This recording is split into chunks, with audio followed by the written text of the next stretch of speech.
feeling that you get that you can only describe in French. It's called deja vu. No. It's something else. It's a certain. It has a certain a je ne sais, I don't know what. Robin Williams used to say, "Whoa, Vujade," the feeling this has never happened before. Well, you know what they say: if at first you don't succeed, destroy all evidence that you tried.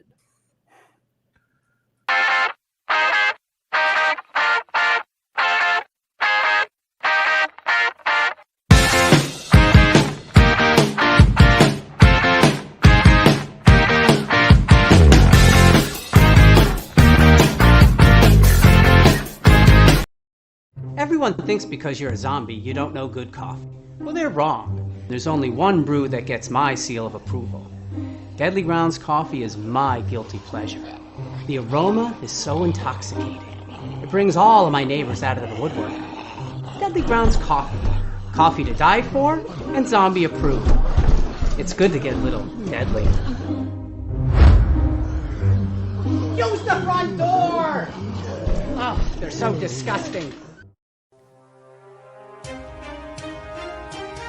The Dorkening and all affiliated shows are not intended for anyone under the age of 18.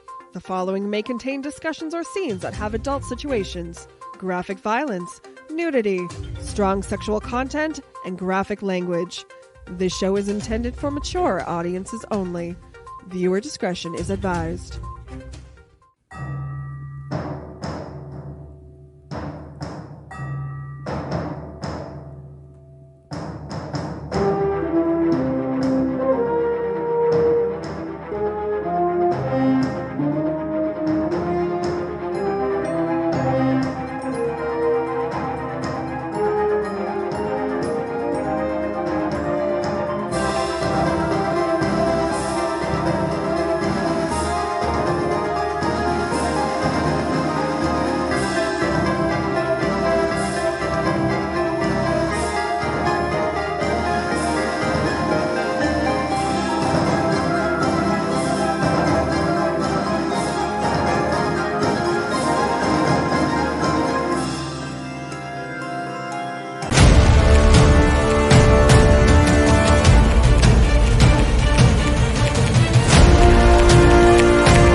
Happy Wednesday, everybody. Sorry for the late start. I was trying to throw that together and it should have been a lot better, but next week it will. Uh, as always, we have with us Steven. How's it going? Good, everyone. How is everyone? Doing great. And I forgot to say I'm Leo. I'm the monkey behind the keyboard. And powerful Brandon. How's it going, my friend? It's going pretty well. I got to tell you, man. I had not seen that new The Dorkening beginning right there, right before we cut into live. And I'm going to be perfectly honest. I dug the whole Marvel-esque thing, but there was like a half note in there, and I have expected it to turn into "You're the Best Around" by Joe Bean Esposito for right before we came in. I was like, all right, that's quite the mashup, pal. I'm not against it, but it's you talking about the hand drawn part or the no the just like the music. Oh, like okay. it all sounds good. It's the orchestral, but like there's just like a couple like little notes in it that bear similarity to like when like the guitar like goes full twang in "You're the Best Around" from the Karate Kid. That my brain immediately was like, is this going to turn into "You're the Best Around"? Like, is somebody playing "You're the Best Around" right now, or is that just the soundtrack in my head? We'll have to add it for next week. I heard that. Is somebody looking for a hero, or is that just the music that's constantly playing up here?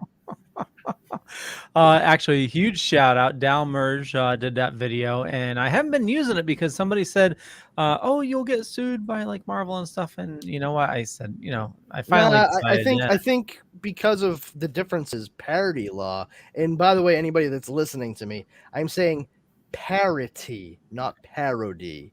Parity. I think parody law would actually protect you from them coming at you for like doing an homage to that, Yeah. because you're clearly not like using the Marvel name or any No. you No, know it's like, just a hodgepodge of all these dorky characters, you know. how are you supposed to let people know that you're into like all the things that dorks like if you Yeah. can't show any of the things that dorks like? Exactly. Speaking of dorks, we got a dork with us. R.W. Martin, how's it going, bud? May the force be with you. I don't know. May the force be with you, Harry. Actually, that brought up a good thing. I saw the video. It was floating around on the internet today when William Shatner did like the George Lucas celebration. Oh my gosh. Wasn't that how I just saw that like 3 days ago? Yeah. He's like, he comes out and he's like, Star Trek was one of the best. Oh, that says Star Wars. That was, yeah. Oh my God. That's pretty good. And then he goes into one of his like he like you did it your way song, but he sings it Shatner-esque. Yeah. And now the end is near. And now you face the final curtain. The final curtain. Yeah. And it's like, you did it best. You did it your way. I'm like, oh I'd love to hear him do Send in the Clowns, man. Oh my By God. the time he finishes that, like he was like, yeah, whatever, send in the clowns, send in the guys and gals that have the syringe filled with the poison. I don't care. Just take me out of my misery. Because that's what I think of Shatner's musical talent. We're playing very fast and loose with the term musical. Leanna Manos, what I don't know. Can anybody decipher that? Liana Manos. Anyone interested in local events? Group of badass ladies in mass hosting Thanksgiving 2021. What is Thanksgiving? Thanksgiving, I'm going to assume, because I partake of such things. But only on days that end in Y. Oh, okay. I believe it might have something to do with the ingestion, or for lack of a better term, imbibing. That means drink. But the taking in of tetrahydrocannabinol. No idea. That's THC. It's the chemical. Oh, okay. It's the chemical you find in marijuana. Cannibalism. Yeah. Of course, Jeremy would know that. What?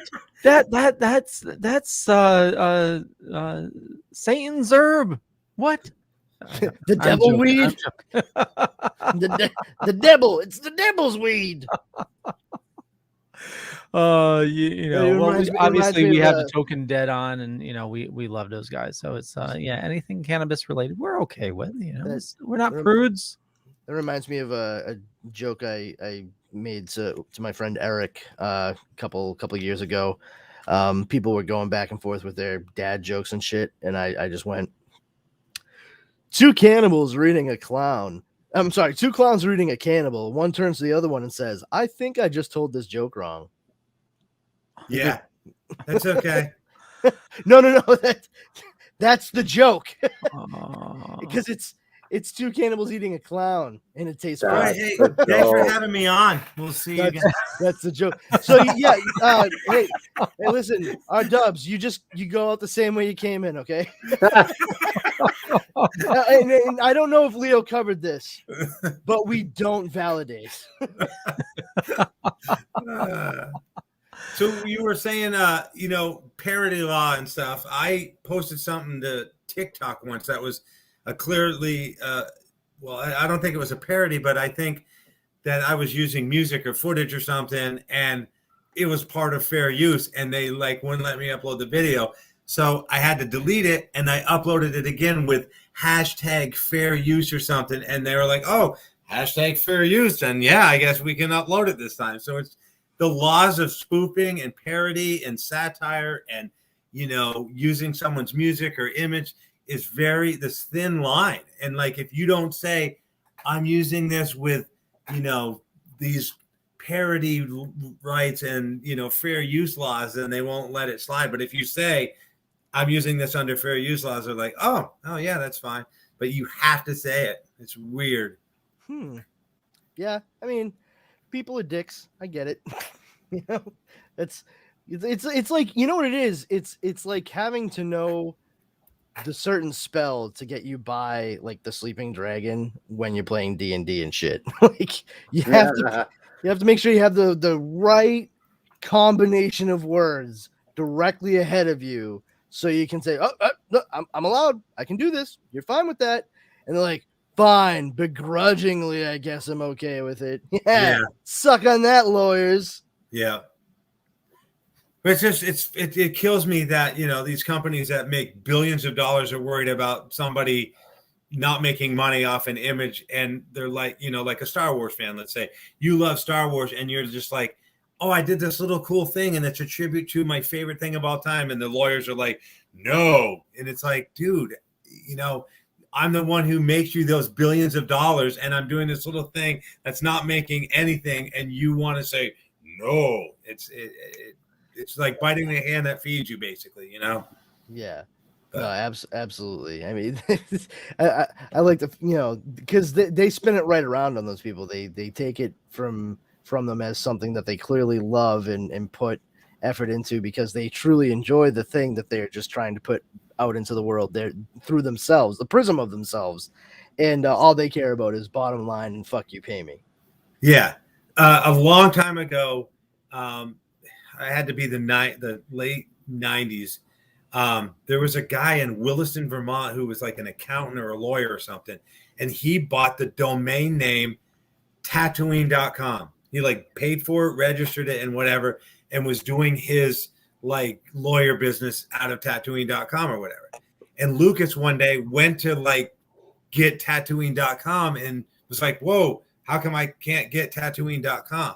And he looks into it and this accountant lawyer or whatever had it.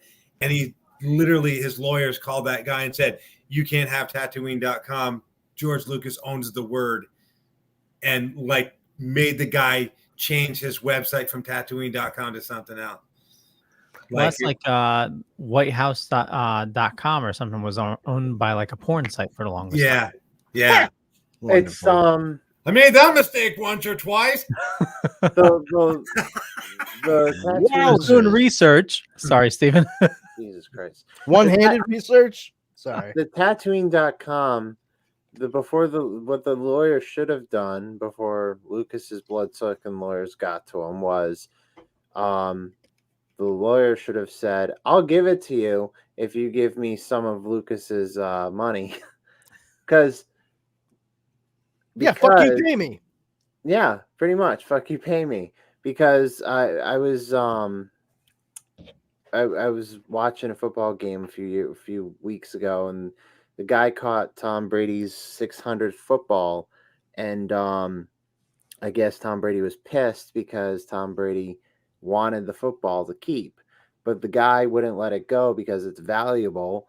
Yep. But security was trying to get it from him, and the crowd near him was like, do not give it up. Do not give it up. So yeah, it's one of those things was like, you have a hot commodity, don't fucking give it up. And domain law is usually compensated. Yeah, I mean, domain law, I think there's something different with it where, you know, basically when you buy it, you know, it is legally yours. Speaking of being a dick, RW Dude, tonight. I'm here, man. I can hear you. Oh, I was going to say last week, I'm actually on the show. So Brandon, I sent you some pics earlier in the week that were leaked. Should we show those? Man, that. Look, I was young. I didn't know what I was doing. I needed the money. Yeah, that's why we liked them so much. Well, I mean, hated them. I'm a part of the show too, so you should be asking me too, right? Or Steven, earlier this week, Leo sent me some photos. They could be of possible leaks. Should we show them tonight? Well, thank you for including me in the conversation. You're welcome. Leo, you're an asshole. Yeah, dude. I mean, I literally just like found and replaced the hell out of that fucking sentence Leo said. Yeah, I just replaced Brandon with Steve. Yes. Okay, so full warning, spoilers. These were found on the interwebs. So whether they're true or not is another thing. But 10-1 Leo found him on Reddit. 20-1 Leo found him. yeah. somewhere Well, it else. starts there, but I'm actually viewing them on Twitter. Yeah. So yeah. Daniel RPK has been throwing out some hot sauce, kids. Oh yeah. So yeah, No Way Home items. This is But that doesn't look like Tom Holland's costume. what? What? So that is that's Toby's. not Andrews, is it? Toby's. Nope, that is Tobey Maguire's. This also got leaked Then as well. we apparently have Joshua Jackson of Dawson's Creek and the Mighty Ducks fame playing Green Goblin. Well, obviously we know who's playing Green Goblin, but this is just a leak of the Jack Nicholson. So is Willem Dafoe doing the voice and this guy's in the suit? Is that what No, I think he's just testing the suit, or yeah, because this is obviously from wardrobe, because this was also there. The speculation / observation currently seems to be that Norman Osborn will be wearing the suit from Sam Raimi's Spider-Man movie, but not the helmet. And it actually appears as though the glasses he's wearing are a version of the same glasses that Otto Octavius wears as Dr. Octopus. So it's smart because they're able to let Willem Dafoe actually act with this. Fringe was a great show until the last half of the last season. Yeah, but I'm glad then it fell apart like. Well, no, you understand why it was okay. Well, let's finish this up. I understand Fringe. I get it. I don't need anybody to explain anything to me. I get the concept. I understand everything behind it. No, not the concept, but why the last season was like that. Oh yeah, I know. Yeah, I know. They knew they got canceled, and they didn't want to leave it with a unfinished ending. So they just everyone should always do that to J.J. Abrams and Joss Whedon. Yeah, they should tell them 2 episodes into whatever show they're doing, hey, you only have the rest of the season to tell the entire story you set out to. So may the odds be ever in your favor. Yep. Go ahead, Leo. No, RW, I was just going to acknowledge you. You raise your hand. Oh, did anybody watch Manifest? No. Because the same thing kind of happened with that. There was like 3 seasons, and then it's like cliffhanger, and we canceled the show. And you're like, okay. And in my opinion, and I am a writer, if you don't know how many seasons you're going to have. So even if you got this, let's say you have a 5-season story in your head, every season needs to end as if that was the final season, so that if you don't come back, it's not like, okay, so as Diane and John stuck on this island, I mean, did their plane crash? What's going, yeah, you got to write it in a way that you can continue from it, but it also closes, because it's ridiculous how many shows get canceled, in their 3rd season or whatever, and you're left with, hey, we're going to go check this thing out, and there's this meteor heading towards Earth, and then the end of the season, and that's the end of the show. But when that, oh, go ahead, Leo. No, I was just going to say, or the exact opposite, and name the show. You think your show absolutely sucks, so you nuke New York, and then season 2 comes, and we're like, oh yeah, that didn't really happen. Oh yeah. Man, it would sure take a lot of heroes to save the day then. If only there were enough heroes around. No. The show was Heroes. No. Yeah, it just always annoys me that you don't, I know what you're talking about, Leo. My God. Dude, don't you get it? Don't you get it? Yeah. Leo, I'm telling you, you have to see Alan Spencer's. I know. I looked for it. I couldn't find it. It was on IFC, man. It's Bullet in the Face. It's fucking hysterical. Like, just look it up. Steve, you would dig it too, man. What is it called? bullet in the face. The two biggest names in it are Eric Roberts and Eddie Izzard. All right, I'll check it out. Really, it's really good though. 6 episodes, like half hour long. But you know, the thing is too, like when you have stories that are planned to be told long term, and you're not, you know, regardless of how each season is being approached, like the end of each season, there's still going to be large groups of people that are just going to be so invested in anything that happens with the story once they get into it that they're just going to be completely crestfallen no matter what. Well, that or they're gonna start making up shit. Like for example, Rick and Morty. That fan base is so hell bent on canon. You know, it was like in the forums they kept on saying, okay, well, you know, if Birdman saw this, you know, then that must be canon. And what about Mr. Poopy Butthole? You know, that must be canon. And you know, and even we saw a Justin Roiland panel, and he's saying he said, you know, nothing is canon. We're doing it just to, you know, just to do comedy. You know, don't take anything for granted. And the fans kept on freaking out. Okay, is this canon? But why is this? Why is this? And then the last season, they just made episodes to totally fuck with canon. Well, not even fuck with canon, just fuck with those. Oh yeah. Fuck with the fans, because they essentially, the way they made it is everything could be canon, you know, because with all the inner dimensions and all that shit. Yeah. Is Rick and Morty, absolute genius show. Yeah, it's a really good show, and the thing is, it's not all the fans of that show. Like I'm a fan. Yeah, of it, not all. Sorry, not all the fans, but a no, lot. No, I'm not trying to bust chops. I'm just trying to, you know, make sure, like, because the reason I say that is there is a distinction to be made between like fans, like, hey, I like that show, I enjoy it, and you should check it out. And if you don't like it, that's fine.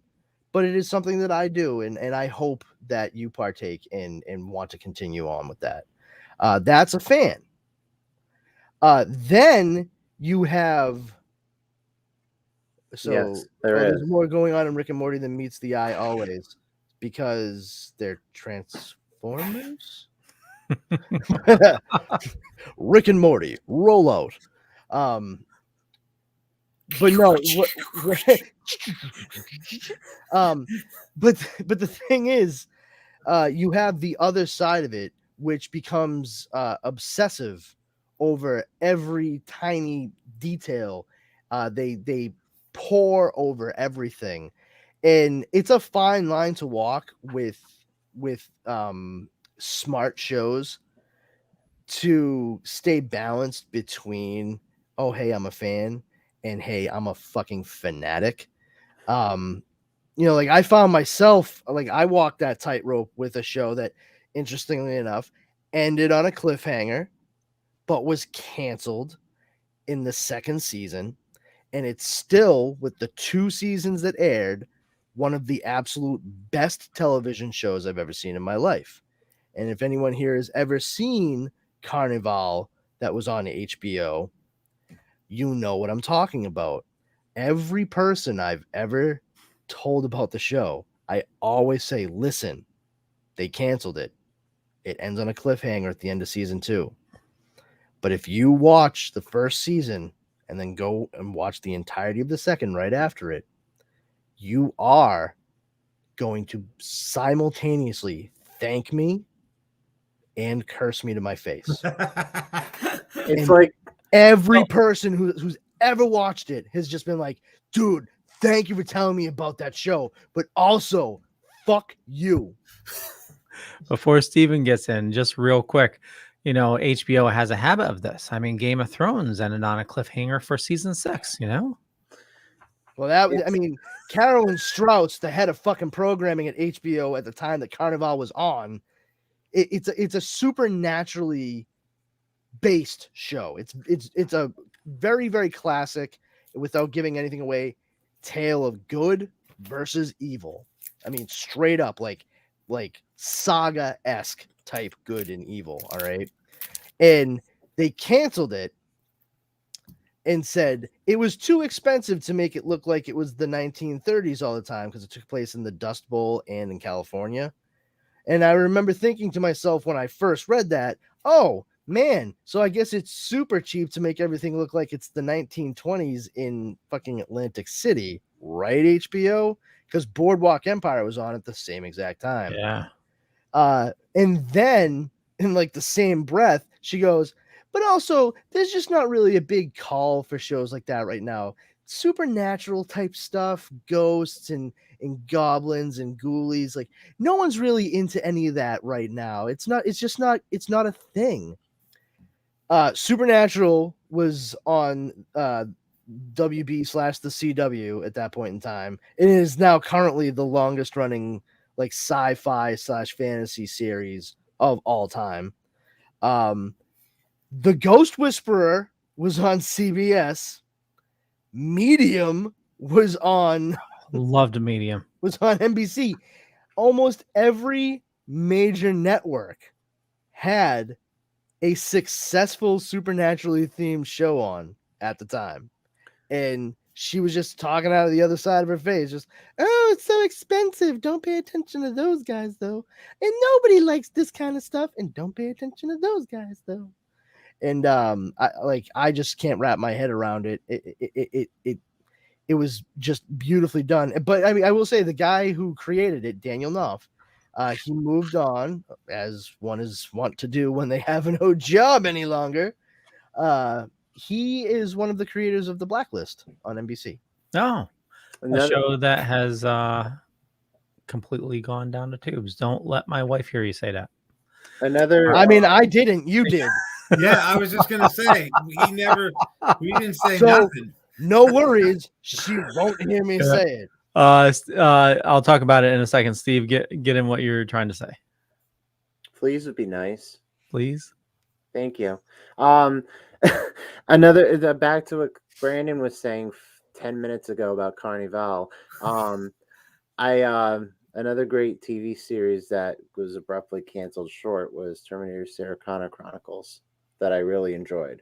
Oh man, that's weird, man. That's kind of a little bit of a crossover there, considering that the main character, one of the two main characters of Carnival, was Nick Stahl, who up to that point, the biggest thing he had been in was Terminator 3, Rise of the Machines, and but yeah, like I never actually got a chance to watch that show because I think it went towards like season 2 or season 3, and then it left you on a cliffhanger. And then I know the cliffhanger that it ended on. That's and it's actually made me want to watch the show regardless. And Fox was like, "Fuck you, we're pulling it," and everyone is still pissed. What? No, Fox would never do that. They would never take a high concept like drama / sci-fi actioner and put that on something like, I don't know, let's say like 8-9 o'clock on a Friday night when absolutely nobody's in. Yeah, they would do that. And they'd never show it out of order either, you know? No, they would. Just ask Joss Whedon. RW, what's up? So it's like, I feel like I'm at an auction where it's like, and who bids 1 point, and you're like, yeah, right over here. And welcome we got 2 million. We got 3 million. RW. Well, these hey, when you're talking about kind of over here, we got talking about 4 million. We got this guy over here talking about Chronicles. While these two are talking, I'm always Star Wars. He's like fans. There's two fans, like you say. But Star Wars has like, I'm fans of the original 3. I'm fans of the prequels. I'm fans of everything. But then you got, like you say, those hardcore fans who are like, and I didn't realize this. I saw this on YouTube the other day. There was a kid who they got down to the 3 kids that they were going to pick to be Anakin Skywalker. And as we know, Jake Lloyd was the one who got the part, but these other 2 people didn't. So they interviewed this one guy who was in the running for it.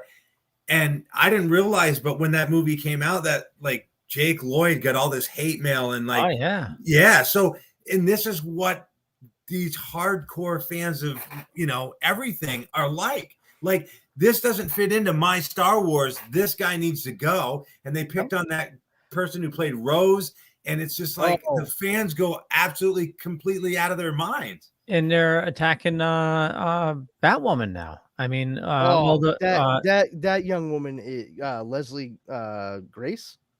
Is that her name, Leslie Grace? Oh no, Leslie Grace was Ghostbusters. Oh, no, Leslie Jones. that's Leslie Jones. Leslie Grace is the one that was cast as Batgirl for the new HBO Max Batwoman, the original. Oh wait, hold on. Are you talking about the show Batwoman on CW? Yeah, the show Batwoman. Oh, Ruby Rose. Ruby Rose. Yeah. Well, there's some because stuff going on there. Yeah, Hollywood fucked her over. I mean, I don't know. Yeah. She was legitimately investigated and fired from that show. So that's why I'm saying, like, I think a lot of people need to, like, I know this is crazy because we're a bunch of talking heads right now, but they really shouldn't comment on some of that stuff that they literally have no fucking idea what occurred. I mean, it just seems to me it's sort of like, and I'm not opening this up for conversation. I'm just using it as an example. Okay. It's sort of like getting like all deeply mired in the goings on of Johnny Depp and Amber Heard's very, very public and messy divorce. You know, like Johnny Depp's an abuser. What? Amber Heard's an abuser.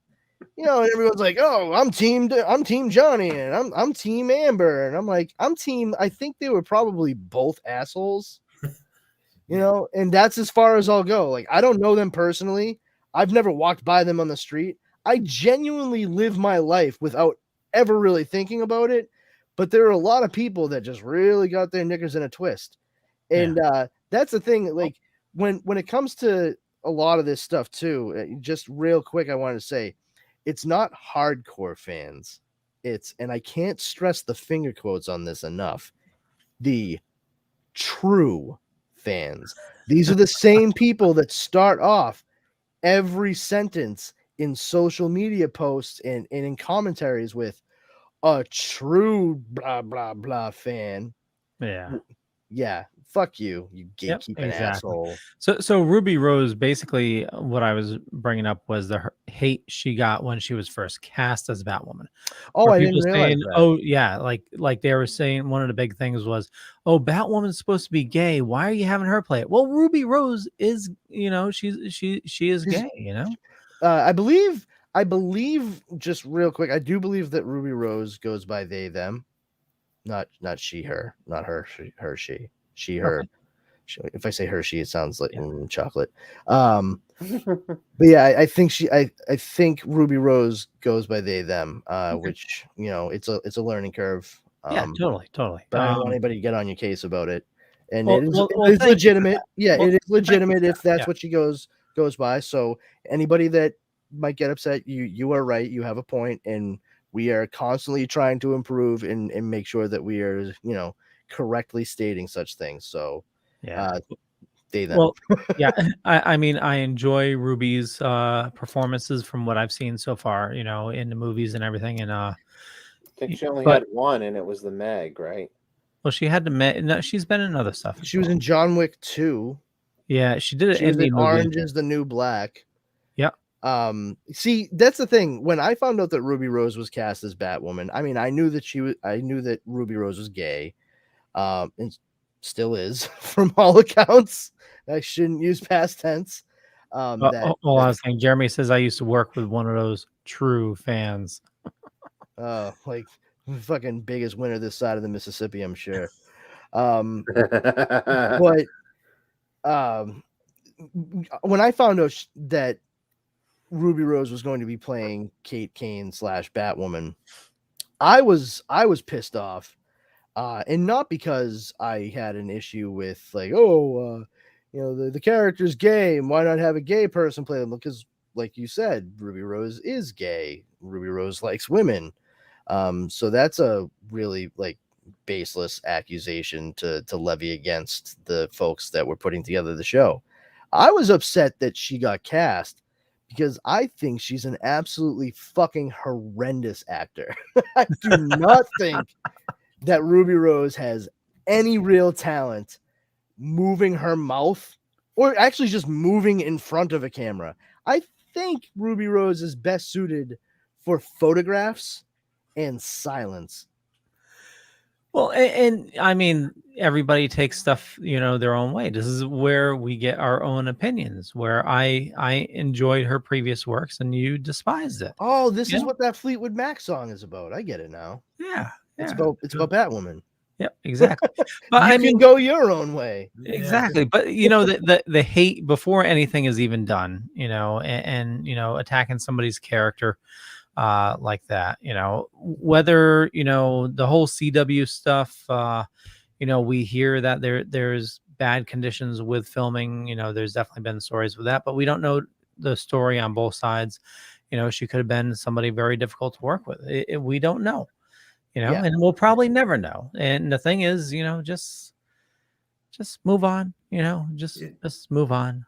It happens way too much nowadays. So I'll be 56 on November 15th. So I grew up in the 70s and 80s. And I remember being in high school, might have even been junior high school. We had junior and senior high in the same, so I don't remember. But I remember Star Trek The Motion Picture came out. Ooh. And I'm like, oh my God, it's a Star Trek movie. I can't wait to see it. And as bad as everybody says Star Trek The Motion Picture is now, when you've been wanting Star Trek, you don't care. You don't even look at it as something bad. You go, oh my God, Kirk and Spock and all these guys are back. This is awesome.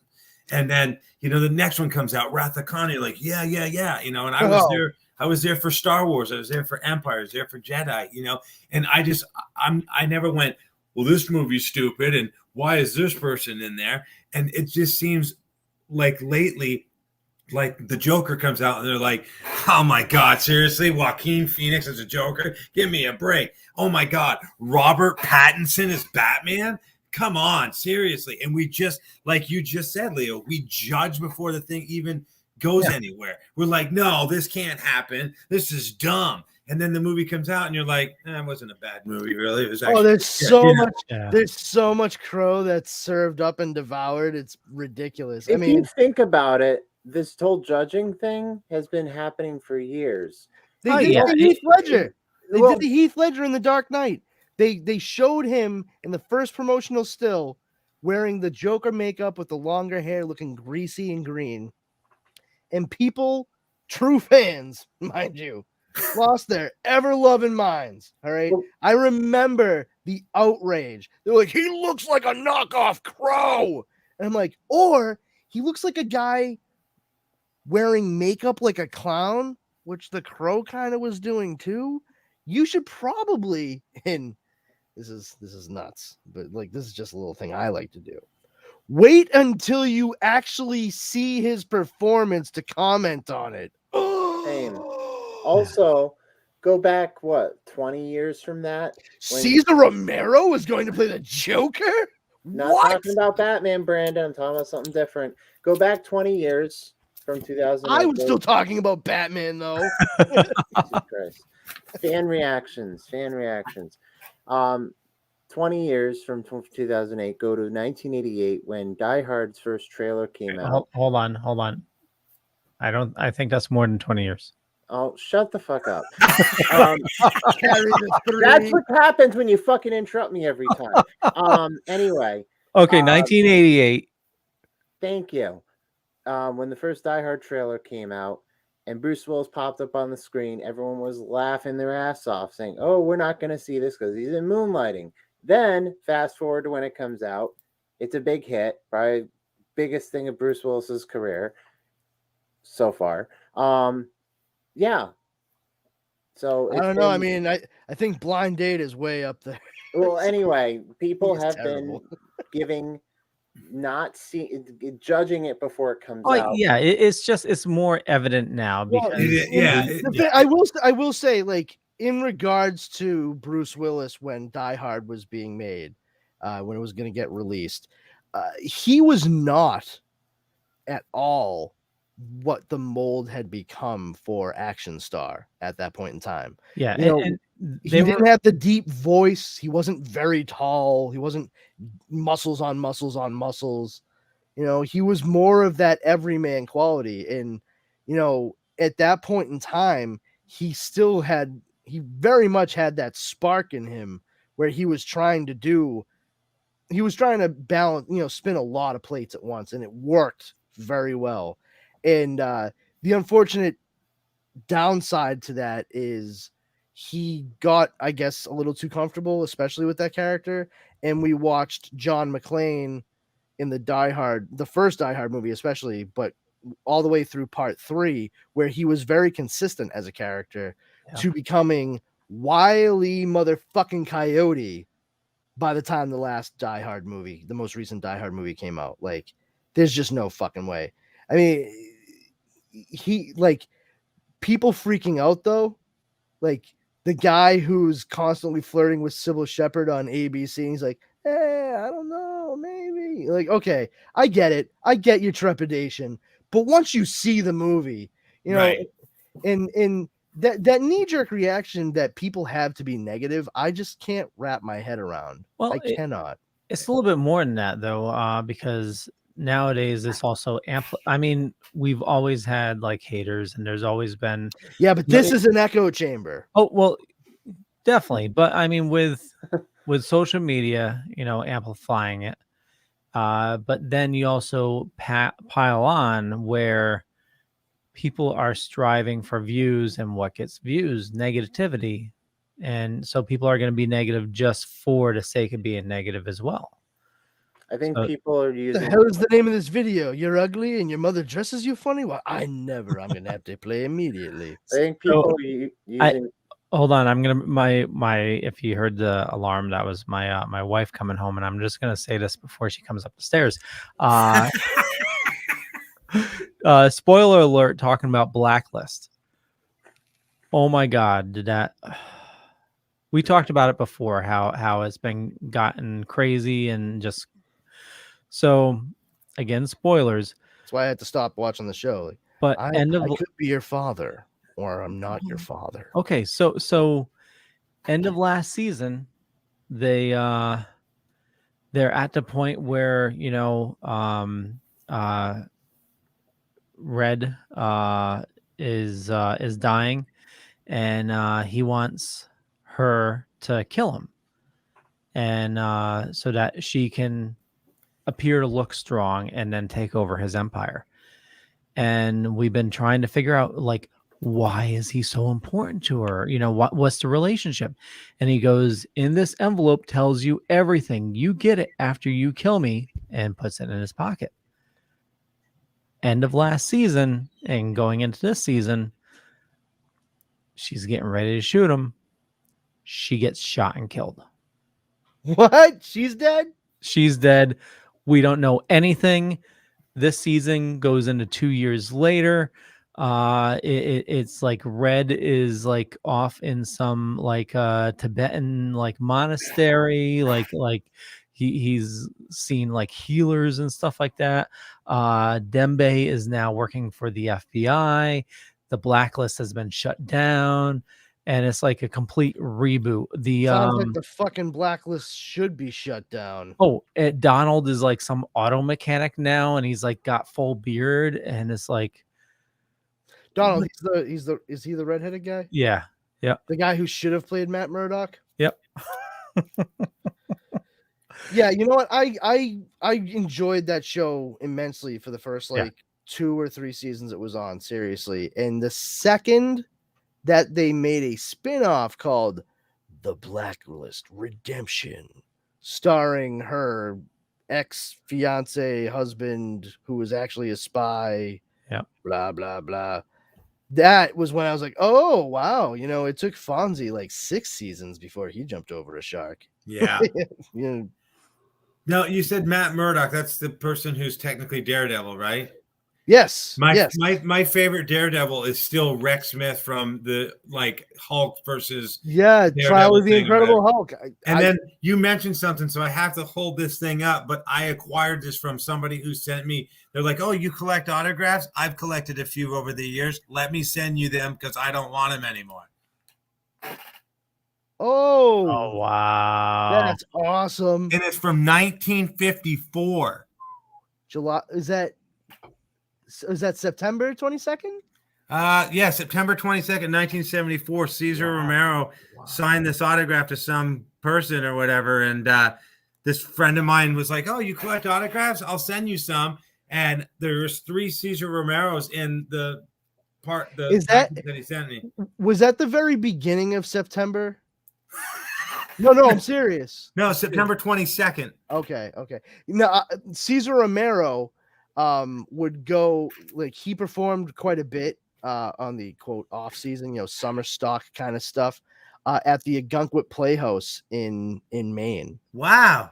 Yeah, And, well, this is from, it says something about dinner, so it's like the back of a menu or something that he signed. So yeah, who knows? But you said Cesar Romero, and I just happened to have this autograph book sitting here. So I'm like, hey, maybe something will come up, and there it did. that's cool. But yeah, I am so lucky that this person was just like, you collect them, I want you to have it. So yeah. Thanks. I also heard on another podcast that Cesar Romero and Adam West used to participate in certain parties, and they'd go dressed up. Oh, really? Certain parties, and they'd go dressed up. I just think it's funny that parties. Sexual you're so parties. famous. I feel like a lot of sex parties, they're actually not wearing a lot of stuff, Leo. It's just what I heard. It's just what I heard. Hollywood Babylon. Not everything is a fucking Kubrickian labyrinth of sex and psychology, all right? Sometimes a cigar is just a fucking cigar. I know. But I'm just saying the story I've heard. I know. It's just awesome that you're so famous that they go, we want you to do this Batman. And you're like, I'm not shaving my mustache. And they're like, okay. Dude, like, seriously. You know what is so upsetting to me about that? I don't care that he has a mustache. It's the fact that I watched that entire series numerous times all the way through during my childhood. When 1989 hit and Batmania was at an all-time fever pitch, my dad, he was a veteran.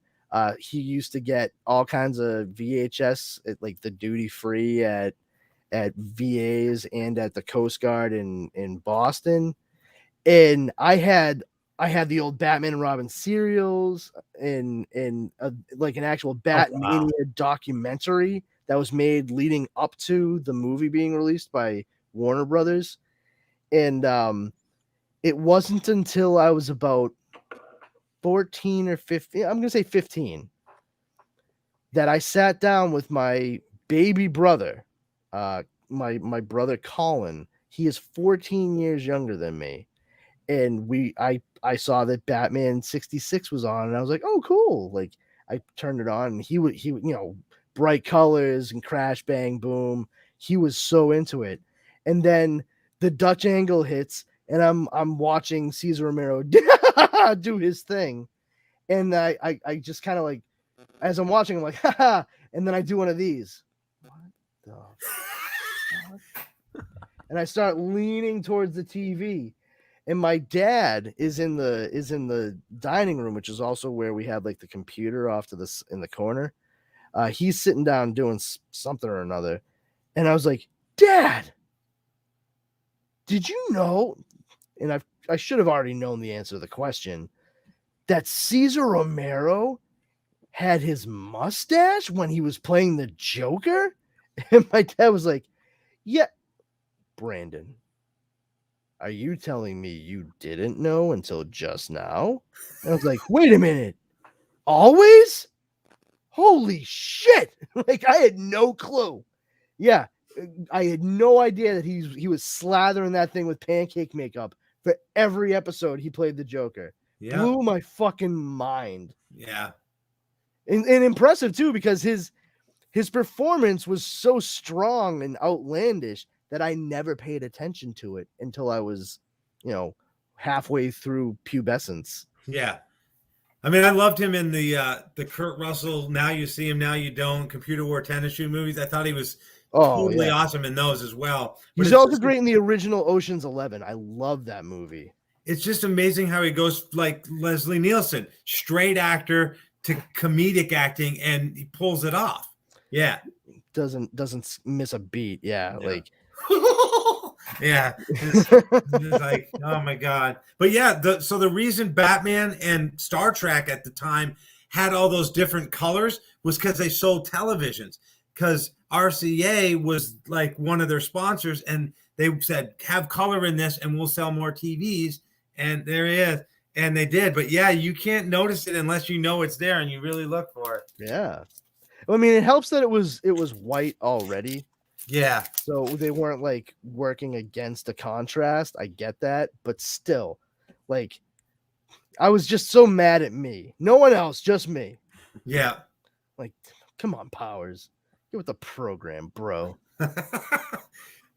But yeah, so speaking about getting with programs, what's going on with the Boba Fett and Hawkeye and what have you? Like, I don't know anything about anything going on with Disney right now.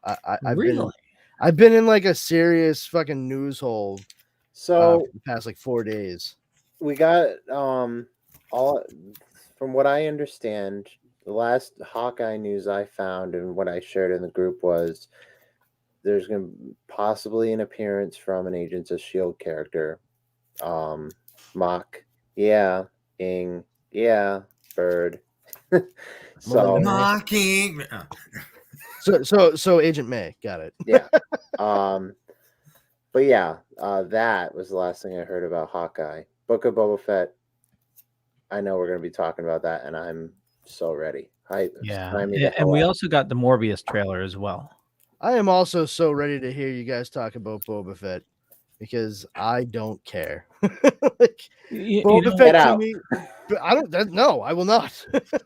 Boba Fett to me, he died in a Sarlacc pit. I don't care about anything else. Yeah. What's funny is Jimmy cracked corn and I don't care, so I'm right there with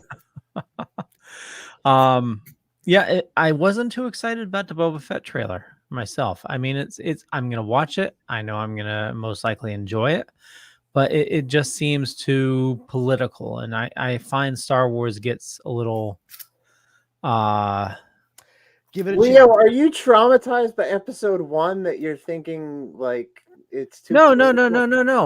Because he's talking about, gathering the mob bosses, and just it doesn't look like they haven't really shown any action in it. I enjoy a good story, but if it's just going to be them, if it's going to be Space Sopranos, then I don't know if I. About it. Here's the thing. Oh, I'm sorry. Yeah. Go ahead, Steve. Go ahead. If you think about the Morbius teaser that we got months ago, they didn't reveal much, but the Morbius trailer that we got like a few days ago or yesterday, they revealed a shit ton of stuff, which was throwing shade at the other MCU shit, which we'll talk about. But I think they're gonna do another trailer for Book of Boba Fett, which I'm assuming we'll all talk about when it drops. Yeah, totally. I'm just saying, reveal a lot more. Yeah, and I'm saying that I'm definitely gonna give it a chance. I most likely will enjoy it. It's just that the first trailer did not excite me. Can I tell you, like, I enjoy Star Wars. I am not how do I say this? It's not that I'm full blown like in love with Star Wars. I like Star Wars. I'm a comic book nerd. I like science fiction. I like movies and television shows. I like reading. I like video games, cartoons, you name it. But one thing that I could never wrap my head around when it came to Star Wars was all my friends who, my peers getting super into it and saying like, you got to read the Thrawn trilogy. I have the books. You can borrow them. And I also don't respond well to that anyway. Like, oh, I have to read them. How about just as a counter here, instead of that, you go fuck yourself and I never read them. How's that? How's that good idea? But the thing is, because the argument that I always had was, why do I care about what books have to say about the story? This is a cinematic story. Yeah. This is a series of movies, and anything that they can't tell on the screen is not just extraneous to someone such as myself, but it is superfluous. And the reasoning I gave for that was, you do know that when they eventually make these weird prequel things that George Lucas keeps talking about, they're never going to use any of the ideas from the books that you love so much. Like, they're never going to use the whole plot point and the villain the way that you are used to. And that's because they don't want you to ruin it for the people who haven't read those books. They want to keep everybody on their toes. And all of these true fans got on my case about it each time. And I was not like giving them shade. I was just saying, like, you need to manage your expectations. Like, you need to steel yourself, because I don't think this is all going to go down the way you want it to. And then Disney was like, Jade Skywalker. Yeah. For why don't we see Han and Leia as twins? I don't get it, man. But the thing is, like, when Disney made the announcement, like, oh, hey, all those books and comic books and everything, yeah, those are legends. They don't count. That's not canon. None of it matters. No, it doesn't matter. And I personally experienced Schadenfreude on a level I had never known possible before, just delighting in the misery of so many people. Like, I was at the computer, I read it, and I started giggling like a fiend, like and I could hear through the window heads exploding across the country. It was magnificent. And like that. Did you sense a great disturbance in the force? Oh, immediately. It was as if a million souls cried out and were suddenly silenced. And I actually did make a post to that effect when it happened. And but the thing is, like, I found there was a resurgence, a doubling back on that same like attitude of like, oh, this is what we need. This is what we need more of. And that particular story in the Star Wars universe, I actually fucking loathe. I cannot stand the movie Rogue One. I fucking hate it with the burning passion of 1,000 suns. Yeah. Listen, no, because, and the reason I bring it up is, you're saying with Boba Fett, it seems like it's just like kind of going to be all drama, all story. And, if you want action, I get that. But here's the thing. It can be all story. You can go like very Kurosawa with a lot of the stuff, but it needs to be a story worth telling. Yeah. Okay. I don't need an entire fucking movie about the plans that they use in the first movie that anyone gave a shit about, when the entirety of that story for them retrieving the plans was covered with many Bothans died to get us these plans. I don't fucking need more than that. Do you? Seriously? Like, and then I gotta fucking watch Mads Mikkelsen get fucking like wax philosophical in a hologram speaking to a daughter he isn't even certain is alive because he hasn't seen her in 17 fucking years. And instead of taking that time after he says, literally, I don't have a lot of time, he doesn't explain what they could possibly see on the plans to help them destroy the Death Star. Like, hey, in case you can't get to the plans, this is exactly the weakness that I'm talking about. All right. So even if you can't get to the planet, do this and you'll be all set. Like, you just have to aim true. All right. But instead of that, he starts talking to his potentially long dead daughter, Jyn Erso, who doesn't give a flying fuck about what anybody does or thinks through the entirety of the story. And then, inexplicably and ineffably, she's in the back of a fucking transport truck, and she's like, we're gonna fight. We have to have hope. Like, I'm sorry. Who the fuck are you? Like, you're not the same chick I saw at the beginning of this movie. Are you? Like, no. I get why you'd be a dick. Like how your mom ran out with a gun to shoot the guy who works for the Empire and she's just one lady, what did she think was going to happen? Right? Why did she run up on a dude with guards when she stuck her only kid that she was going to be responsible for solely once they took her husband away, ran at him and tried to shoot him and got struck down dead? So now their kid is an orphan? Fucking terrible. Just a god awful movie. I Wait, fucking Brandon, hate it. but you got to tell us how you really feel. Yeah. And you know what, Brandon? I'll see your Rogue One and raise you the Woke of Skywalker as being the terrible one. Because fuck that movie. The what? The Rise of Skywalker. The Oh, Woke of Skywalker. The what? Okay. I mean, hey, you know what? It sucked. Okay. yeah. I mean, I don't know the woke thing, but like, All right. I just like listen. I know that a lot of people took issue with some of the stuff that J.J. Abrams did, and it seeped through into the other movies, regardless of the decisions that had been made by Rian Johnson in The Last Jedi. But the point I like to make is this. All right. There are 3 sets of trilogies in the Skywalker saga as we know it now. Correct? Okay. Now, a lot of people complained, especially when The Force Awakens came out. They were like, oh, what? Okay, I guess it was pretty cool seeing A New Hope again for the first time. Like, okay, yeah, you're very, very clever. Yes, you should write for a living. But I posit this. Ready? Star Wars. Here's the scene. You have a young person on the verge of adulthood / their life. Okay. And they have a power within them that they themselves are not aware of. And that is brought to light by someone who is older, more experienced, and certainly more wizened than they are.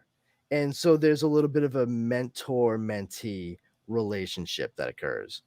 There's a breakdown in that relationship, either because of arguments or, death, loss.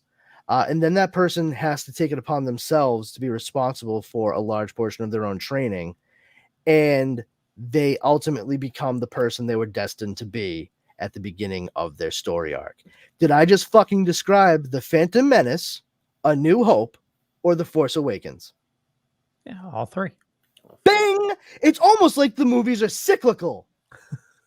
So I see your Rogue One and your Rise of Skywalker, and I'm in, and I now call you with the Ewok movies and Star Wars The Holiday Special. I knew you were going to fucking bring up Caravan of Courage. I fucking knew it. I knew it. So I just want to preface this. Well, it can't be a preface because you already said everything, but I just want to say everybody has their own opinions, and we may like things or not like things, and we appreciate everybody's opinions, so still you like what you like and you hate what you hate, but just but that's the thing is like I think everybody, like you said, like what you like, don't like what you don't like. However, don't be obtuse. If there's something that you don't like and it's based primarily on like I don't like it. Why? And you can't actually verbalize what it is, that you can't give a constructive criticism. Like I'm busting chops a bit right now, but this is like supposed to be titillating and fun. I mean, if I really wanted to like dig deep, I could have a long conversation that's boring as fuck about it. I don't want to do that. Nobody here wants to really do that. But to like, I don't know, like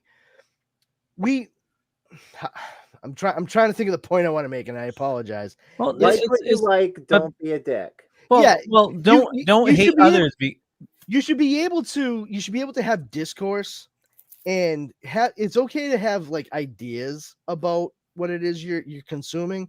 Maybe just don't form like concrete beliefs, because that's when you won't bend to anything. Like if there's something that somebody says that could be revelatory, and you just close yourself off to it because you're like, no, I don't like this, or I do like this, and you can't poke a hole in that because I don't want you to.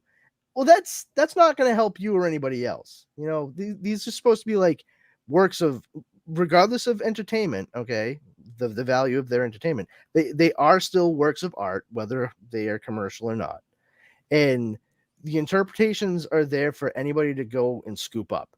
But what's the fun of all of us watching these things and having our own interpretations if we can't talk about it? And this is my favorite thing, like legitimately, you know, I think one thing, you think one thing, you think one thing, and you think one thing. And when we have a conversation, we actually all walk away with a much better formed idea that any one of us would have had separately because of the discussion that occurred.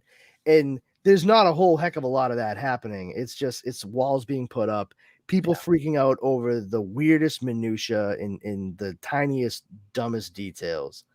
You know, like, I'm upset at Rogue One because of the faulty logic in its storytelling.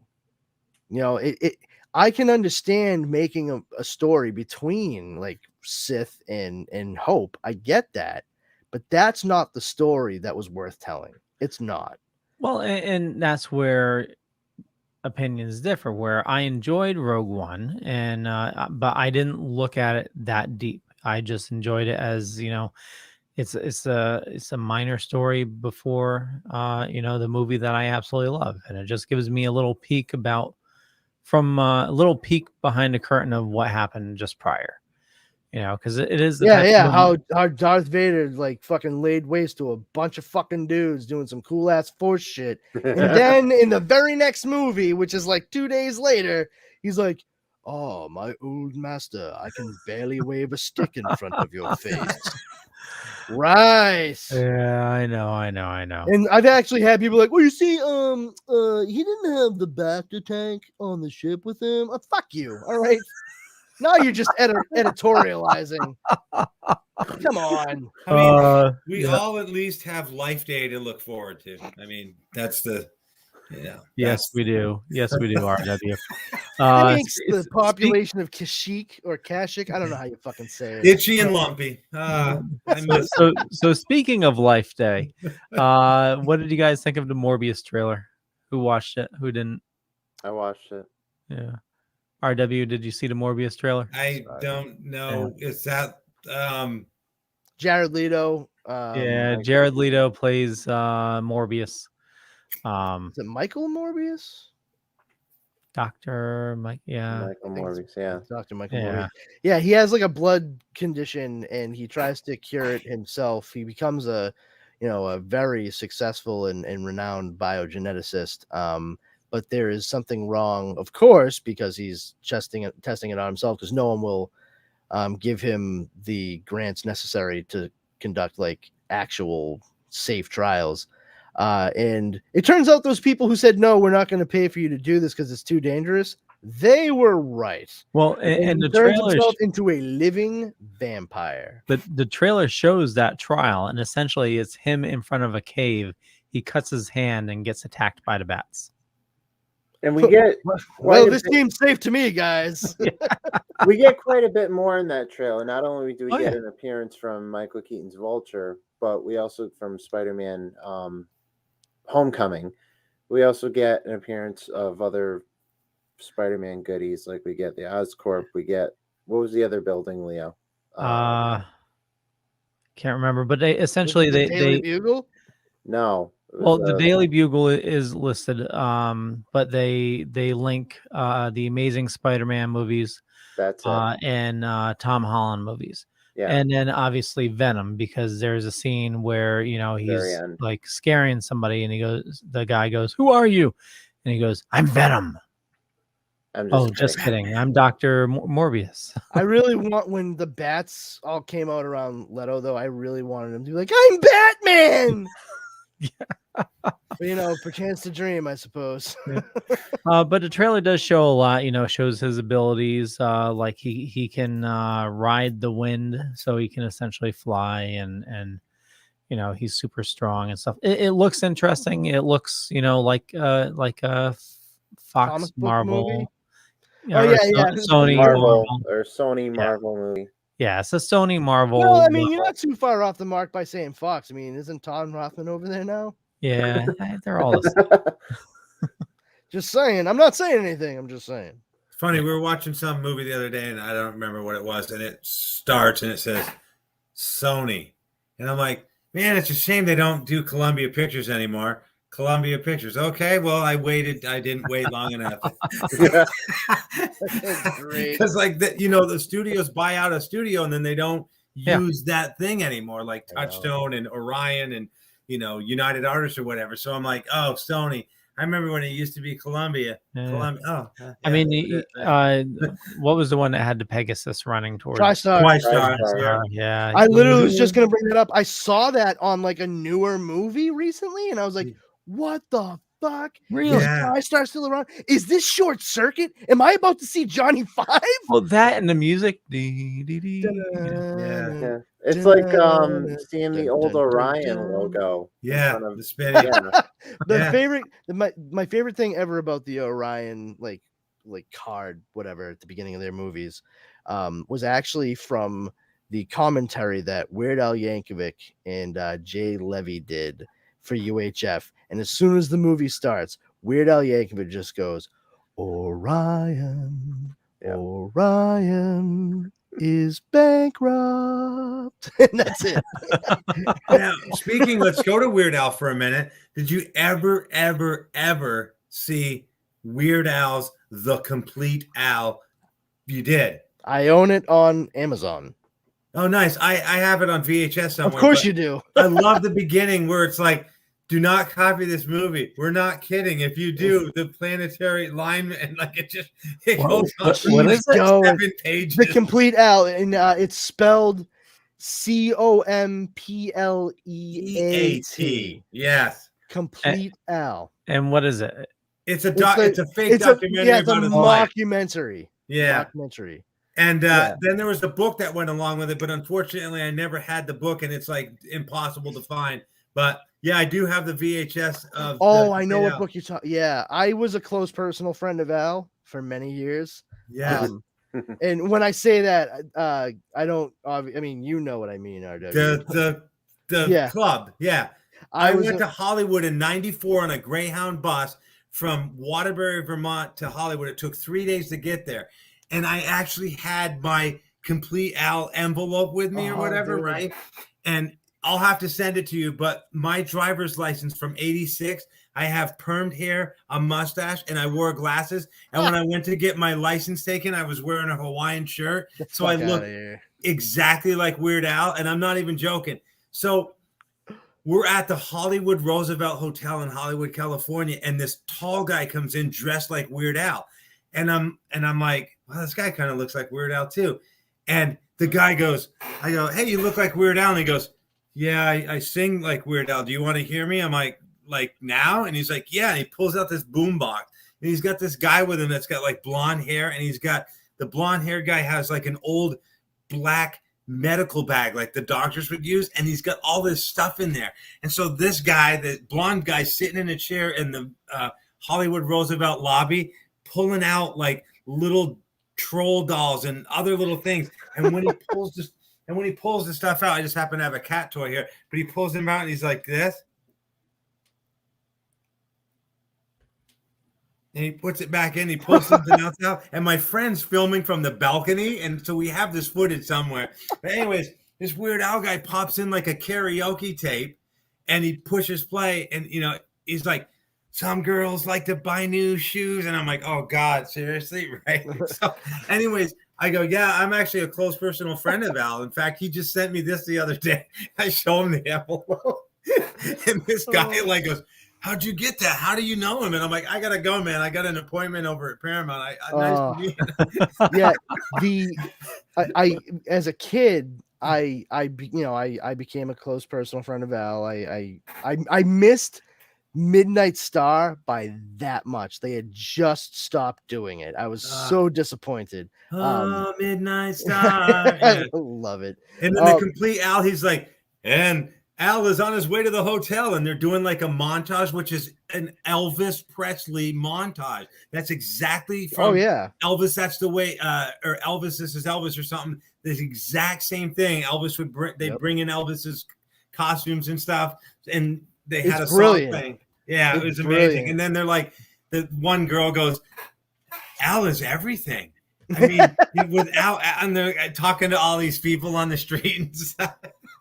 Yeah, like if you've ever seen UHF and you see him like offer his buddy a Twinkie wiener sandwich, but you had seen the complete Al before UHF, you were very familiar with that song already. He's like, hey, say hello to my friend Harvey. Harvey the Wonder Hamster. Say hello, Harvey. Isn't he cute? Isn't he cute? Go ahead. Make my day. Just kidding. Yeah, that I gotta tell you, Leo's looking at everything he can find right now to find the complete Al. He's like, I was, and it's not listed. It's not listed. It's not listed anywhere. No, unless it's Are you spelling it correct? Are you spelling it correctly? Yeah, I found it. Yeah, I found it. The correct spelling, but yeah.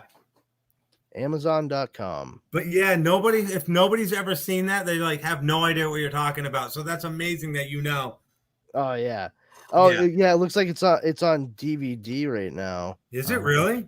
Yep, $14.99. Wow, I'll have to get it because I might have made a copy of my VHS that's not in the best of shape because I played it so many times that when it like the little line goes up from the VHS.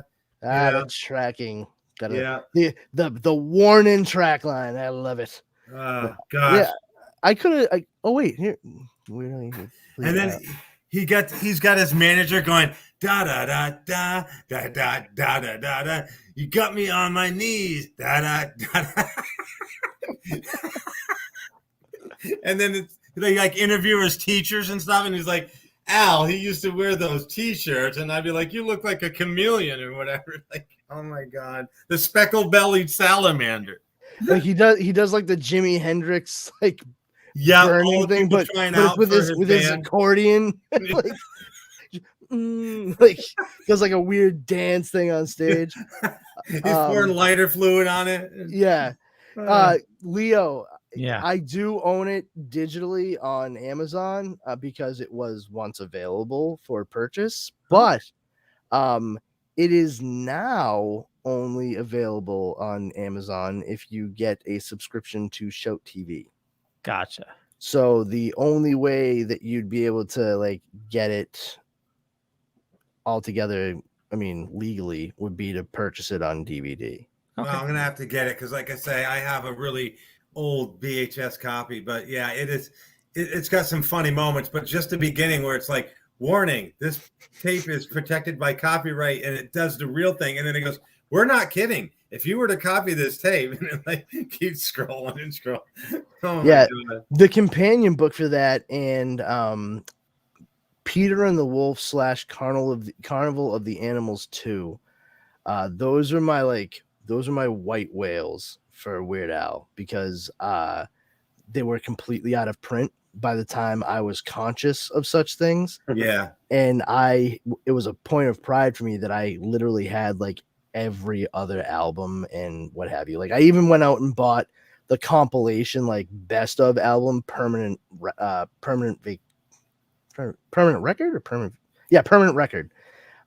which had like a friggin' book in it that was just like a truncated, this is Weird Al's life thing going on in it. I'll send you a picture because the license I'm talking about, and I believe it was 2000, whenever his Running When Scissors tour was. Oh. I think it was 2000. I worked at a movie theater in South Burlington, Vermont, and I couldn't get the day off, but Weird Al was just like 2 miles down the road at this place called Burlington Memorial Auditorium. I got out of work. I went down there, and the security guard like was at the door, and he let me in, and I go, look, I had to work tonight. I was still in my uniform, and I couldn't get the night off. Is there any way I can just stand at the door here for a second so that I can say I saw Weird Al live? And this guy was pretty big, and he goes, you stand at the door, And if you try to go in, I'm pulling you out. And I go, I'm not trying to get away with anything. I had to work. I love Weird Al. I just want to be able to say that I saw him sing. And he's like, okay. So I stood there, and Weird Al was just about to start long time ago. And so I watched it, and I kept watching the security guard so that he wouldn't think I was trying to get away with anything. And halfway into the song, he goes like this. And I go in? And he's like, yeah. And I go, so I can go in. And he's like, and I'm like, thank you. So I go in, and I finished watching Weird Al. He did like 4 more songs, and then he was done. So I went out to the back alley where his bus was. And I'm like, maybe he'll come out. There was like 50 people out there. So we're all waiting for Weird Al. And I start singing, well, I had 2 weeks of vacation time coming after working all year down at Big Voice Heating. Wow. And one night when my family and I were gathered round the dinner table, I said, kids, if you could go anywhere in this great big world now, where'd you like to go to? They said, Dad, we want to see the biggest ball. So I get this. All the biggest ball of twine in Minnesota, everybody. I get 50 people singing the biggest ball of twine in Minnesota because I think I'm the only person who knows all the lyrics to the song. Well, back then, especially, that is understandable. Yeah. So everybody's singing it, and we sing some other songs. You know, someone else sings a song, we're all join in. Finally, security comes out, and they go, hey, Weird Al knows you guys are out here, and he's not going to leave until you guys all get to meet him. So line up. And I'm like, oh my nice. God, right? So we line up. I didn't even pay for a ticket. I just showed up and was at the bus and whatever. So I walk in, and the security guard goes, 1 autograph per person, no life stories. If someone tries to tell a life story, I'm stopping the line there. Everybody else has to leave, and you get to deal with the guy telling a life story. So I go, don't tell a life story. Don't tell a life story. Don't tell a life story, right? So I finally get up to Weird Al. I have my license with me where I look exactly like him. And he's signing whatever. And I'm like, hey, can you sign this? And I hand him my license. And he looks at it and he goes, oh my God, you look just like I used to. And I go, I used to do these variety shows as you to raise money for charity. And he goes, that's amazing. He's like, that's awesome. And he flips it over and he writes Weird Al Yankovic on the back of my license. And he goes, so how long did you do this, variety show? And I go, I did it 2 years in a row. I probably owe you royalties or something. He goes, no, you don't owe me anything. And the security guard goes, I said no life stories. I whip my license out of Weird Al's hand and I go, see you later. And I take off. So I have my license autographed by Weird Al Yankovic, who literally was like, dude, you look just like me. So I'll send it to you. That's awesome. It's just amazing. He was just, and I didn't have a camera or anything because it was 2000 and we didn't have, the cell phone thing readily on us or whatever, but he was pretty awesome. Yeah. That's great. Yeah. I love that. Yeah. No life stories. Oh, I'm sorry I answered a question. Yeah, I know, but like Weird Al's the one asking. I'm like, dude, you're going to get me thrown out, and these people aren't going to get to go. I'm getting the hell out of here. Like, even funnier, you turn around like, hey, he's the one asking. Kick him out. Yeah, yeah, exactly. Oh man, that's great. Well, I know we are running a little long. I just wanted to bring up Eternals has apparently has rotten status on Rotten Tomatoes. Yeah, I mean, I'm not surprised. The Eternals are incredibly boring. I don't care about them. No one does. Neil Gaiman wrote a fucking miniseries for them like 8-10 years ago, something like that. Neil Gaiman, one of the greatest like pop culture writers in the past like 20-30 years, and even he couldn't make them interesting. All right. I gotta say a funny story. Last week, we didn't have a show last week, or we did. I don't know. I wasn't here because I was at AEW Live. I think we did. Yeah, we did. Yeah. Oh, actually, it was just me and Justin. Right. We had a great talk. Wow. It was, yeah. By the way, I'm envious because you guys talked about Dune, and Dune was fantastic. By the way, I know. I wanted to talk about it too. I was so pissed. Neither here, but I couldn't talk about it. Not about the movie. I love that. I was at AEW Live in Boston. And I had like fan signs because there's a YouTuber called Botchmania, and he does like video game trolling signs. And I made a few of those, but I made one to troll Eternals, and it got on the camera, got on live TV, and it said Eternals is the new Inhumans. Ha! And that wasn't the one I wanted to show, but I showed it anyway. Well, wait, hold on. What was the one you wanted to show? Because John Moxley, was coming out to his entrance. I had the sign that said Suzuki Incident for Dark Side of the Ring Season 4. Okay. You guys don't want to understand the reference. No, I get it. That's like a deep cut. I completely understand. That's weird that you had two such disparate signs though. Like you were loaded for bear, desperate? Dude. You were any situation. Well, like, no, listen, I'm either gonna talk shit to the wrestlers or I'm gonna fucking bust balls on Marvel. Well, one of these things is happening. I had a video game sign that because Botchamania does like a thing where he takes fan signs about video games, and one of I'll send you guys the link about it, but these people take their signs and say like Final Fantasy 7 is better than Final Fantasy 6 or something like that, and it catches on live TV. And someone dressed up as Ness from Earthbound, right into the front row, has an Earthbound sign saying "Localized Mother 3." So he catches these and put them on his YouTube channel, on his YouTube show called Botchamania. So I made a few and wanted to troll just to go on Botchamania. And I had GoldenEye N64 for Nintendo Switch Online or We Riot. And the other one was Shadows of the Empire with the is greater than Knights of the Old Republic. And yes, Tom Morse Jr., Botchamania is awesome. So, Leo, I just sent you a photo if you can throw it up there or not. Check here. I just sent it to Leo because I found it. But again, it's probably a low resolution, but it should get the point across if Leo can throw it in there. Yeah, trying. Facebook is being super slow as always. That's okay. But yeah, oh my God, I wish they'd I saw something today where the reasons why they can't bring GoldenEye back, because this person owns this person owns that, this person owns this person owns that, and this person owns that. And it's like, oh my God. Well, now it's not banned in Germany anymore. And now there's rumors that it might be getting remastered for the Switch. It might be getting re-released. But Microsoft owns Rare, so then there's that. Right. Yeah. Oh, there is a remaster GoldenEye. We don't talk Holy about that. Flirkin' Schnit. Yeah, you are not exaggerating. You definitely wow. have like, the fucking tight looking perm-esque hair. Wow. Yeah. Mazel tov, man. you knocked that out of the park. Yeah, so I have it encased in plastic so the autograph doesn't ever rub off the back of that thing or whatever. But yeah, that was blew my mind how like I had to work and everything fell into place, and I just happened to have that license with me, and like boom, and I'm like, oh my God. So yeah. But so you don't talk of the GoldenEye remaster? Is that what you're saying? The one with Daniel Craig? Yeah, no. No. A fan. That. Yes. Awesome. I thought you were talking about the one with Daniel Craig taking. Reloaded? No. Yeah. Yeah. Yeah. No, I need the original GoldenEye. I mean, I have Perfect Dark, which came out for the 360, and I can play on the Xbox One. But it's been so long since I played GoldenEye. It would be nice to play again. And yes, there's emulators online, but they're always laggy, and it's not the same. Now it's unbanned in Germany, and it's being heavily rumored that it could be on the Switch Online soon. So good.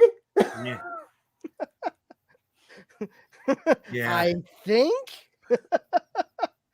Oh man, looks like I picked the wrong week to quit methamphetamines. So real quick, you really enjoyed Dune? Oh my God. Yes. Yeah. More than I thought I would. Like, I didn't come into it with expectations. Like, I didn't think it was going to be bad. I didn't think it was going to be great. It was just a new movie.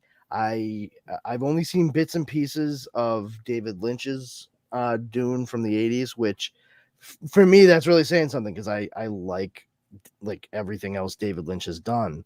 I'm a big old Lynch fan, but and I also love sci-fi and what have you. But no, I just bits and pieces like on HBO or something as a kid, never really caught my interest. Never read the books. And so when it came to this, I was just like, all right, I mean, I have HBO Max, so fuck it. I'm already paying for the subscription. I might as well watch the movie. Now, funny enough, I've not really seen David Lynch's Frank Herbert's Dune, but of all the fucking people who has, my wife has. Really? Yeah, the one fucking movie she ever watched, apparently.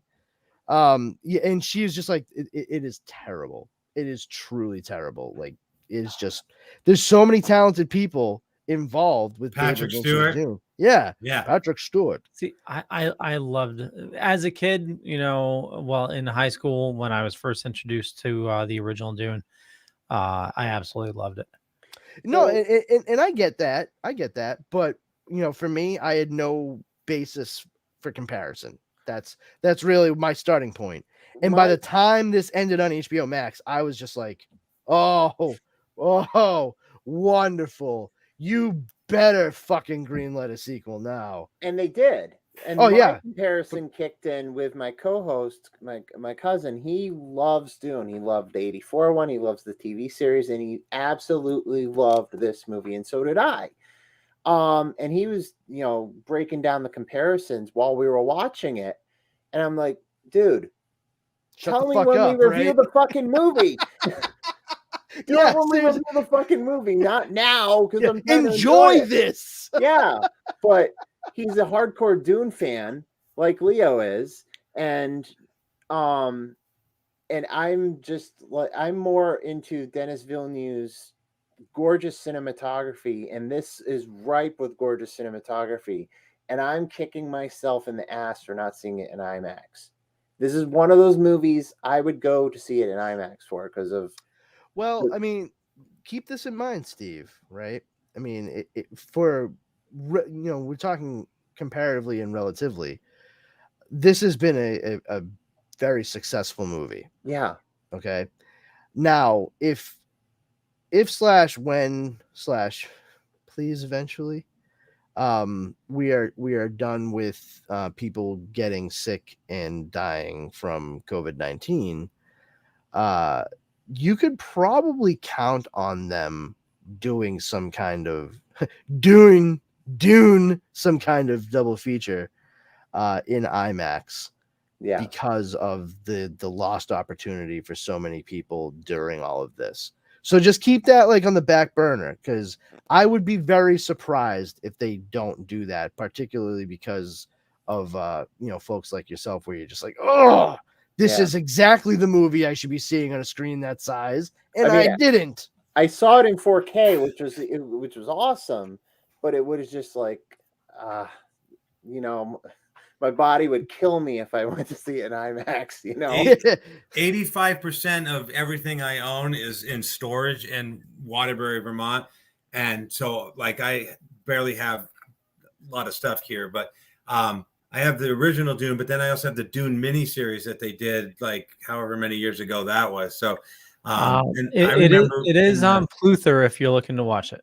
And I remember in the 80s, I picked up, Dune Messiah, and Children of Dune paperback books, which I still have or whatever. But yeah, I once I get to my storage unit, which I was supposed to go Friday on my way to filming, and now I'm not. I'd like to watch Dune miniseries and then the new one just to kind of see. Like I did that with The Stand. I watched the original Stand and then the new Stand, and see how everything differs. I'm so sorry, R-Dubs. I'm sorry you had to go through that, man. So sorry. Hold on, real quick. Don't you love how they were like, we're gonna fucking spin everything on its ear, man. We're gonna tell the story completely out of order. It's gonna throw everybody off. They're not gonna know what's coming next until about the third episode, when we realize that as a narrative device, this really fucking sucks, and we abandon it completely. Weak. Well, what I was gonna say is all three versions of Dune are being played on Pluther. Nice. Yeah, it's brought to you in part by the good people. I don't think he knows Pluther. We'll have Pluther. to. Oh yes. Well, we'll explain Pluther. Give him an education on it. It's a code word. It's fun. We have fun. Nice. Yeah. Well, On that note, we're going to wrap things up because I have an early morning. I want to thank everybody for watching this fine evening. RW, where do you like people interacting with you? If you, again, I always say blah, blah, blah, blah, blah. But if you just go to officialrwmartin.com, all the links to everywhere that you can totally follow me are at the bottom: TikTok, Instagram, Twitter, whatever, blah, blah, blah, blah, blah. So just go there and look down at the bottom and you'll find all the places. Okay, Steven. First off, let me say patreon.com/superretropodcast. Please, please, please become a Patreon backer. We love our backers so much. We're giving you so much content. With that being said, thank you. 2 shows, Super Retro Throwback Reviews, the Audio Files, and CSI the Vegas Files. Both are part of the Dorkening Podcast Network and are part of all major podcast and distributors. And again, on the Dorkening Podcast Network. You can find Super Retro Throwback Reviews on Facebook, Twitter, and Instagram.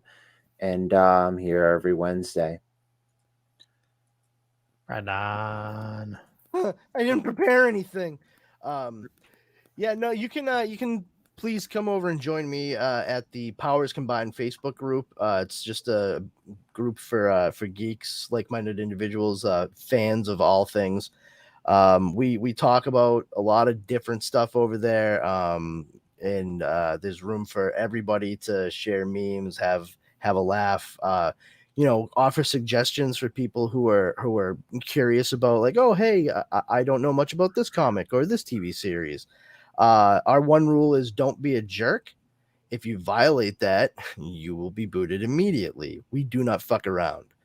And besides that, you can follow me on Twitter if you feel so inclined at Brandon's Powers, and on Instagram at This Brandon Has Powers. And aside from that, you can see me here. I guess I can't say every Wednesday, considering I missed last week. Thanks a lot, Nor'easter. But most Wednesdays at 9 p.m. Eastern Standard Time on the Dorkening Podcast. And for me, just Google Leo Pond. You find a bunch of stuff. Could be true, could be not. I'm not going to say which is which, but more importantly, follow these awesome people. Links are in the show notes up above or down below. And just have an awesome evening. And we'll catch you guys later. Bye. Bye, everybody.